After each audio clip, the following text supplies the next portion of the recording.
Pemerintah Kota Banjarmasin menggelar pameran dagang di Menara Pandang di Siring Jalan Tendean Banjarmasin Tengah.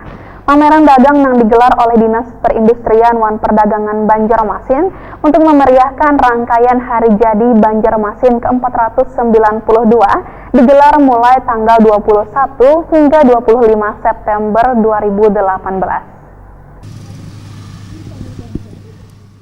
Pemerintah Kota Banjarmasin menggelar pameran dagang di Menara Pandang di Siring Jalan Tendean Banjarmasin Tengah. Pameran dagang yang digelar oleh Dinas Perindustrian wan Perdagangan Banjarmasin untuk memeriahkan rangkaian Hari Jadi Banjarmasin ke-492, digelar mulai tanggal 21 hingga 25 September 2018. Kepala Disperindak Banjarmasin Hairil Anwar menyatakan, pameran dagang ini menonjolkan ekonomi kreatif seperti sasirangan, kuliner, souvenir, hingga promosi perizinan berbasis online. Sementara itu, Wali Kota Banjarmasin Ibnu Sina menyatakan, pameran dagang ini menjadi bagian dalam mengenalkan produk unggulan asli Banjarmasin. Ibnu Sina berharap warga bisa memanfaatkan kegiatan ini karena banyak stand yang menyediakan berbagai produk khas daerah. Salah seorang turis asing matan Chicago, Amerika Serikat, Wayali Takuni Prima TV memadalkan, sangat senang berada di Kota Banjarmasin wan menikmati berbagai wisata yang disuguhkan. Selain itu, wisatawan yang datang bersama rombongan lainnya yang berjumlah 20 orang ini juga mengakui kebersihan yang ada di Kota Seribu Sungai. Wan memuji jalanannya yang bersih dari sampah yang berserakan.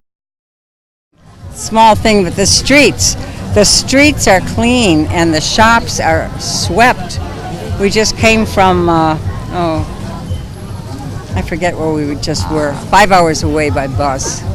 I mean, I don't know what I expected, but this is so incredibly more than I ever expected.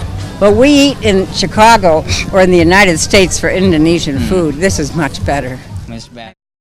Ada sebanyak 70 stand yang turut memeriahkan pameran dagang ini, kada hanya dari Banjarmasin, tapi ada yang berasal dari 12 kabupaten wan kota jua Pemprov Kalimantan Selatan. Selain itu, ada beberapa daerah yang turut memamerkan produk unggulannya, seperti Jawa Tengah, Jawa Barat, wan Kalimantan Tengah.